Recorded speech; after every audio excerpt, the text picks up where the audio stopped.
नमस्कार, जय हिंद। देखिए हमने आपसे वादा किया था आप लोगों से कि आपको पेपर भी हम सॉल्व कराएंगे। तो ये 2020 का एमए एंट्रेंस गोरखपुर विश्वविद्यालय का पेपर है। आप में से ही किसी एक स्टूडेंट ने हमको भेजा था और इसको मैं आपको यहाँ सॉल्व करा रहा हूँ। देखिए पूरा पेपर जो है 100 क्वेश्चंस का है। टोटल 9 पेजेस में है ये पेपर। तो मैं 4 पार्ट में इसको कराने वाला हूँ। ठीक है, 9 नहीं, सॉरी 12 पेजेस में है, टोटल 12 पेजेस में है। तो 4 पार्ट में इसको कराने वाला हूँ, यानी कि 3-3 पेज हम आपको कराएंगे। लगभग 25 क्वेश्चन 26 क्वेश्चन एक एक वीडियोज़ में होंगे। किसी में 25, किसी में 26, किसी में 24, ऐसे ही होंगे। 4 पार्ट में करने से क्या होगा, थोड़ा सा वीडियोस छोटे रहेंगे, आपको पढ़ने में और हमको रिकॉर्ड करने में दोनों में आसानी होगी। तो बिगिन करते हैं और देखते हैं क्या क्या क्वेश्चंस हैं, किस किस तरीके से। ये पहला पेज है, इंस्ट्रक्शन पेज है। और आपके पास अगर अन्य कोई एग्जामिनेशन का पेपर है तो वो भी हमें भेजिएगा, हम उसको भी डिस्कशन करेंगे, क्योंकि पेपर्स को डिस्कस करना बड़ा महत्वपूर्ण है।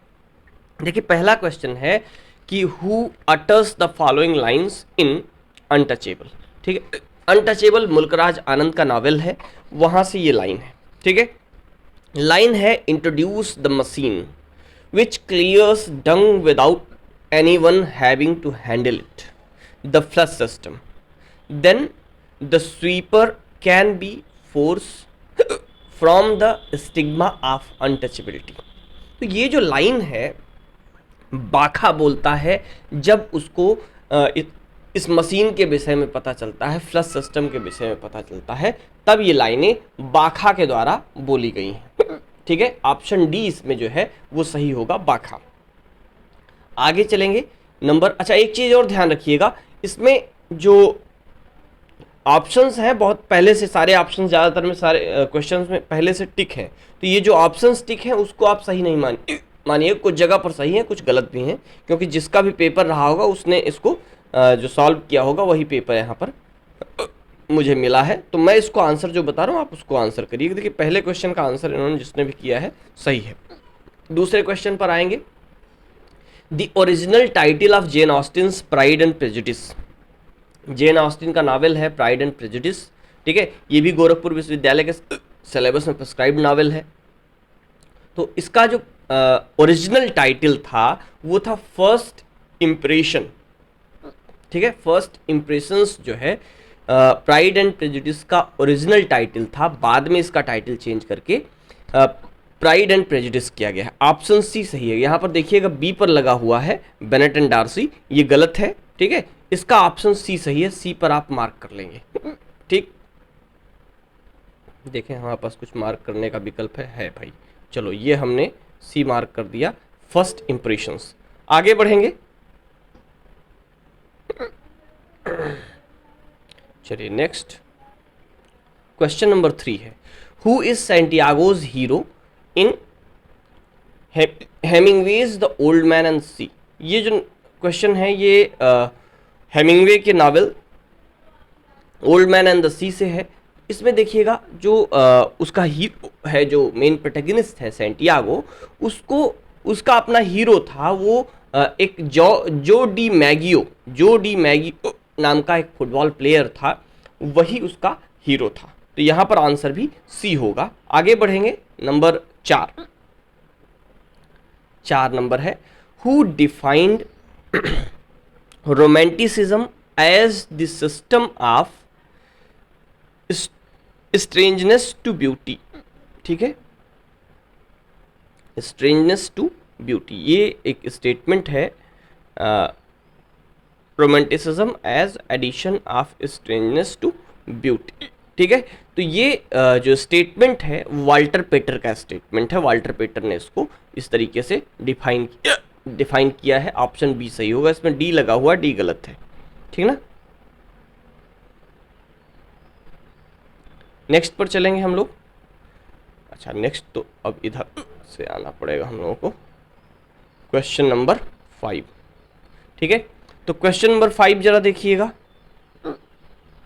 क्वेश्चन नंबर 5 है the Victorian compromise. Victorian compromise इस समय जो 3rd ईयर था उसके सिलेबस में था विक्टोरियन कंप्रोमाइज वाज, ठीक है, विक्टोरियन कंप्रोमाइज, सॉरी इसको हम अपना जरा कैमरा उठा करके यहाँ कर तो हम दिखते रहेंगे, ठीक। चलिए, Victorian compromise was the result of contrast contradictions inherent इन, तो किसके किसके कंट्राडिक्शन के बीच का ये रिजल्ट था, तो ऑप्शन डी इसका सही है, ठीक है। डी जो ऑप्शन है ये है इंडस्ट्रियल रेवोल्यूशन, ठीक ना। इंडस्ट्रियल जो रेवोल्यूशन है इसका रिजल्ट था, ठीक। इंडस्ट्रियल रेवोल्यूशन का रिजल्ट था विक्टोरियन कंप्रोमाइज। अगला क्वेश्चन बढ़ेंगे। नेक्स्ट क्वेश्चन है question number 7। O Henry short story the Last Leaf is set in Greenwich Village, ठीक है। जो ओ हेनरी की स्टोरी है लास्ट लीफ आप लोगों ने पढ़ी है, ठीक है, वो ग्रीनविच विलेज में सेट थी, सही है। आगे क्या, during the blank space epidemic, उसमें कौन सी एपिडेमिक थी, ठीक है। उसमें जो एपिडेमिक थी वो निमोनिया थी, निमोनिया को ही पर्सोनिफाई करके वहां पर ये कहा गया है, तो निमोनिया एपिडेमिक थी, ठीक है। आगे बढ़ेंगे हम लोग। नेक्स्ट क्वेश्चन है क्वेश्चन नंबर 8।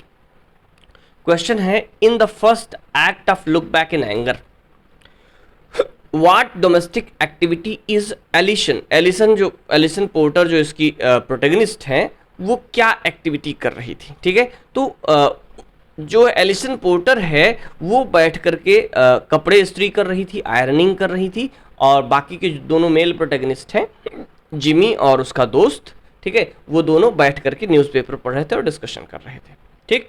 आंसर सी इसका सही हो जाएगा। आगे बढ़ेंगे। नेक्स्ट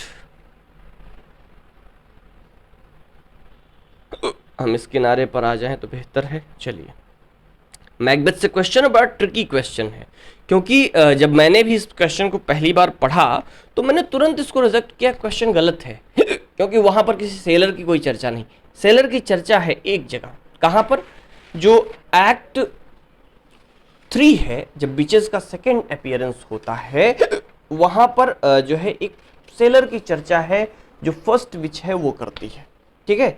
तो वहां से ये क्वेश्चन है। क्वेश्चन है कि in the play Macbeth what was the name of the ship in which the sailor has gone to white, जो सेलर था वो किस शिप में गया था, उसका नाम क्या था, तो उस शिप का नाम था अलेप्पो, ठीक है।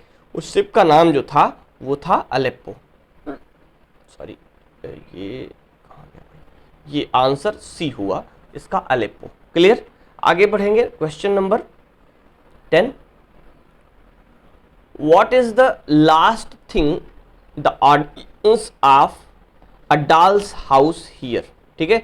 डॉल्स हाउस के जो ऑडियंस हैं वो at the end of the novel क्या सुनते हैं, वो at the end of the novel जो है डोर स्लैमिंग, दरवाजा बंद होने की आवाज सुनते हैं।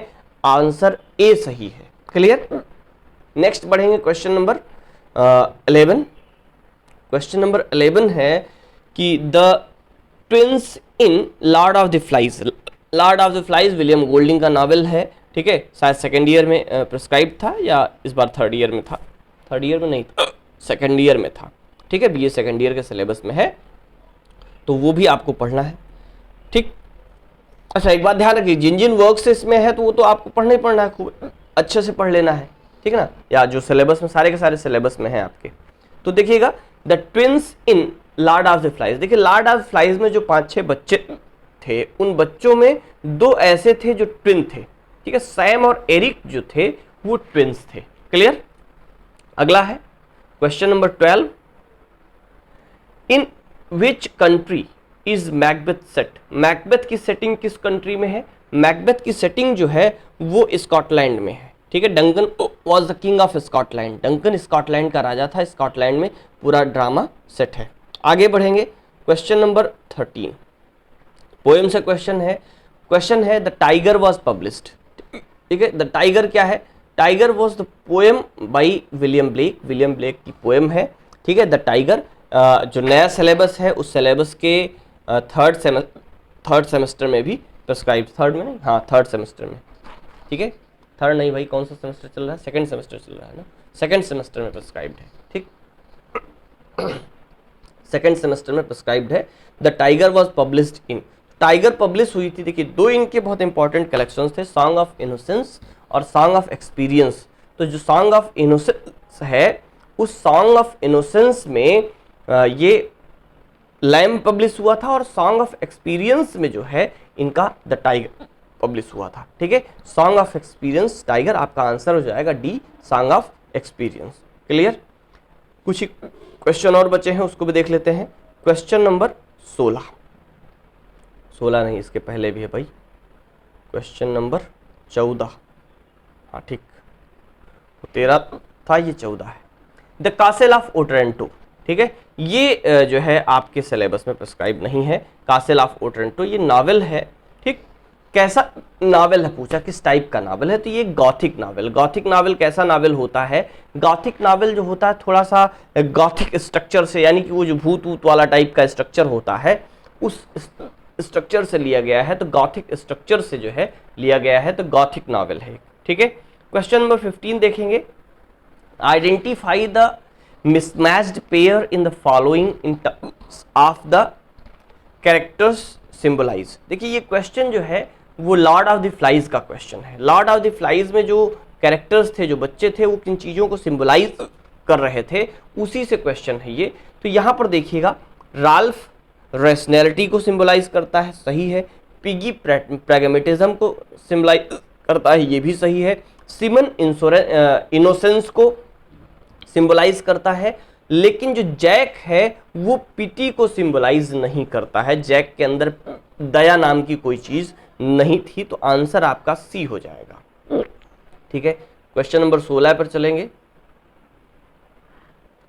क्वेश्चन नंबर 16 है, the man can be destroyed, sorry, a man can be destroyed but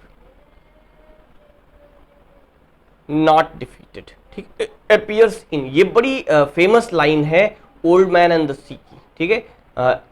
Hemingway के novel old man and the sea की बहुत ही फेमस लाइन है, a man can be destroyed but not defeated. आगे बढ़ेंगे हम लोग। नेक्स्ट क्वेश्चन नंबर 17 है, which of the following novel is subverted in Golding's Lord of the Flies, ठीक है। तो कौन सा नावल है जिससे इन्फ्लुएंस होकर के, जिससे सबवर्ट होकर के विलियम गोल्डिंग ने लॉर्ड ऑफ द फ्लाइज लिखा था। तो एक नावल है, ठीक है, जो कि कहते हैं कोरल आइलैंड। ऑप्शन बी है आपका कोरल आइलैंड। और इसका जो ऑप्शन क्या बोलते हैं, इसका जो सबटाइटल है, सबटाइटल भी आप लिख लीजिएगा क्योंकि पूछा जा सकता है।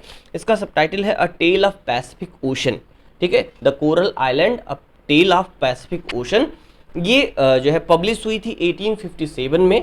लिखा था इसको R.M. ब्लैकमूर, sorry R.M. Ballantine, BALLANTYNE, ठीक है। R.M. बैलेंटाइन का नावल है the Coral Island a tale of Pacific Ocean, ठीक है। यहीं से इंस्पायर होकर के इन्होंने इस नावल को लिखा है, और कुछ कैरेक्टर्स भी वहां से एज इट इज ले लिए हैं। क्लियर। आगे बढ़ेंगे। नेक्स्ट क्वेश्चन नंबर 18 है। कितने मिनट का हो गया भाई, 13 मिनट का। चलिए कर लेते हैं पूरा 26 वीडियो, 26 क्वेश्चन की बात हम लोगों की 26 कर लेते हैं, ठीक है। तो चलिए ये है क्वेश्चन नंबर 18 है, in Pride and Prejudice whom does Lydia elope with to London. जो प्राइड एंड प्रेजुडिस में लीडिया बेनेट है, एलिजाबेथ बेनेट की छोटी बहन, वो किसके साथ भागी थी, ठीक है। उसका आंसर होगा डी, विकैम के साथ जो है, आंसर जो है आपका डी होगा, विकैम, विकैम के साथ भाग गई थी, ठीक है। आगे बढ़ेंगे, नेक्स्ट क्वेश्चन पर चलेंगे। Question number 19, the main action in the Mayor of Casterbridge takes place in. जो मेयर ऑफ कैस्टरब्रिज है नावल टॉमस हार्डी का, उसमें जो मेन एक्शन है वो कहाँ पर प्लेस होता है, कहाँ पर हैपन होता है। तो सारा का सारी कहानी जो है वो डॉर्सेट में हैपन होती है, ठीक है, डॉर्सेट, ठीक। आगे बढ़ेंगे। क्वेश्चन 20, ठीक है। क्वेश्चन है कि Dickens wrote Oliver Twist in response to which act of the following. कौन सा एक्ट था जिसके अगेंस्ट जो है रिस्पॉन्स में ओलिवर ट्विस्ट लिखा गया। तो ओलिवर ट्विस्ट जो है डिकिंस ने लिखा था द पुअर लॉज ऑफ 1834। जो 1834 के पुअर लॉज थे उसके अगेंस्ट में, उसके रिस्पॉन्स में डिकिंस ने नावल लिखी थी। नावल कौन सी थी? Oliver twist. ठीक है, क्वेश्चन नंबर 21 पर बढ़ेंगे। क्वेश्चन नंबर 21 है who wrote under the pen name of Saki. Saki pen name से किसने राइटिंग की थी? एच मुनरो ने साकी पेन नेम लिया था। ठीक है, ओ हेनरी किसका है? O Henry William Sydney Porter. ठीक है, ये इनका रियल नेम है, उसके नाम से इन्होंने लिखना स्टार्ट किया था। आगे बढ़ेंगे, नेक्स्ट क्वेश्चन पर चलेंगे। क्वेश्चन नंबर 22 इस साइड में आएगा। चलिए, क्वेश्चन नंबर 22 ये आ गया और हम इधर आ गए। ठीक है, इन विच एसे डज एलिस विंटरटन अपीयर। एलिस विंटरटन किस एसे में आती है? आप सभी ने इसको पढ़ा होगा। लास्ट ईयर ये प्रिस्क्राइब था बीए के सिलेबस में, यानी कि सेकेंड ईयर के सिलेबस में प्रिस्क्राइब था। और लैम्ब का एसे है ड्रीम चिल्ड्रन, उसी में एलिस विंटरटन का कैरेक्टर अपीयर होता है। आगे बढ़ेंगे, क्वेश्चन नंबर 23 है which of the following is considered a prominent example of kitchen sink drama. तो आप सब ने ये ड्रामा पढ़ा हुआ है, लुक बैक इन एंगर। ठीक है, लुक बैक इन एंगर जो है जॉन ओसबर्न का प्ले है और किचन सिंक ड्रामा का बहुत ही बेहतरीन एग्जाम्पल है। ठीक है, आगे चलेंगे। ये क्वेश्चन थोड़ा सा गलत है। क्वेश्चन नंबर 24 जो है ये थोड़ा सा गलत है। इसमें लिखा हुआ है अ स्टोरी ऑफ कैरेक्टर, गलत है। ठीक है, क्योंकि इनमें जो 4 ऑप्शन दिए गए हैं उनमें से किसी का भी सब title a story of character नहीं है। ठीक है, क्वेश्चन है a story of character is the sub title of. Oliver twist का भी नहीं है, लॉर्ड ऑफ फ्लाइज का भी नहीं है, things fall apart. Lord of Flies, things fall apart, इन दोनों का तो सब टाइटल है ही नहीं है। ओलिवर ट्विस्ट का एक कंप्लीट टाइटल है लेकिन वो ये नहीं है। आखिर में है mayor of Casterbridge. Mayor of Casterbridge का एक सब टाइटल है और वो है the life and death of a man of character. पूरा टाइटल लिखिएगा, the life and death of a man of character. ठीक, ये मेयर ऑफ कैस्टरब्रिज का कंप्लीट टाइटल है। थॉमस हार्डी का नावल है, 1886 में पब्लिश हुआ था, तो ये याद रख लीजिएगा। कंप्लीट टाइटल इसका, द मेयर ऑफ कैस्टरब्रिज का जो सब टाइटल है वो है the life and death of a man of character. ये जो है कंप्लीट टाइटल है, सब टाइटल है, इसको आप नोट कर लीजिएगा। क्वेश्चन एक तरीके से टेक्निकली गलत है। नंबर 25 पर चलेंगे। 25 क्वेश्चन नंबर, क्वेश्चन है हेलेना चार्ल्स अपीयर्स इन। हेलेना चार्ल्स कहाँ अपीयर होती है? हेलेना चार्ल्स जो है वो एलिसन पोर्टर जो है उनकी फ्रेंड है, जो कि बाद में आती है, जिसकी वजह से एलिसन जो है घर छोड़ करके चली जाती है। ठीक है, और तो आंसर आपका हो जाएगा Look Back in Anger, option number C. और आज के इस वीडियो का आखिरी क्वेश्चन करेंगे, क्वेश्चन नंबर 26। और क्वेश्चन नंबर 26 है who among the following refers herself as the Queen of Calvary. ठीक है, क्वीन ऑफ काल्वरी अपनी पोएम्स में इमली डिकिंसन खुद को कहती है। ठीक है, तो आंसर आपका हो जाएगा इमली डिकिंसन। ठीक, आपका आंसर हो जाएगा इमली डिकिंसन द क्वीन ऑफ काल्वरी। तो ये थे 26 क्वेश्चंस। अभी 74 क्वेश्चंस बचे हुए हैं, जिसको नेक्स्ट 3 वीडियोस में हम लोग कवर करेंगे। कितना हेल्पफुल है वीडियोस, और आपको क्या चाहिए और किन पेपर्स के आपको सॉल्यूशंस चाहिए, तो प्लीज़ लिखिएगा हमें कमेंट में। और पेपर आपके पास जो भी हैं वो हमें शेयर करिएगा, क्योंकि सारे पेपर्स मेरे पास नहीं होते हैं, जो आप लोगों के पास से हमको मिल जाते हैं उसी को हम आपको सॉल्व करके दे देते हैं। आप में से ही एक स्टूडेंट ने ये पेपर हमको शेयर किया था, तो हमने समझा कि इसको सॉल्व, और उन्होंने रिक्वेस्ट भी किया था कि इसको हम सॉल्व करके उनको दें, तो हमने उसका वीडियो बनाया। आप सबको उम्मीद है कि इससे बहुत ही हेल्प मिलेगी।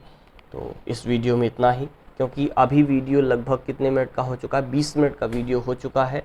और ज़्यादा करने का मतलब है कि कम से कम ये 20 चौको 80 मिनट का वीडियो बनेगा। अगर पूरा एक साथ सॉल्व करते हैं तो बहुत लेंदी हो जाएगा, मेरे लिए रिकॉर्ड करना भी, आपके लिए देखना भी। इसलिए हम लोग इसको 4 पार्ट में करेंगे। पहले में 26 तक हुआ है। नेक्स्ट वीडियो में हम लोग फिर से अगले 3 पेजेस करेंगे। अगले 3 पेजेस में ये हम लोग करेंगे क्वेश्चन नंबर 52 तक, ठीक है। यानी क्वेश्चन नंबर 27 से क्वेश्चन नंबर 52 तक करेंगे, और वहाँ से आगे फिर के 2 वीडियोज़ में। तो वीडियो कैसा लगा बताइएगा। नमस्कार, जय हिंद।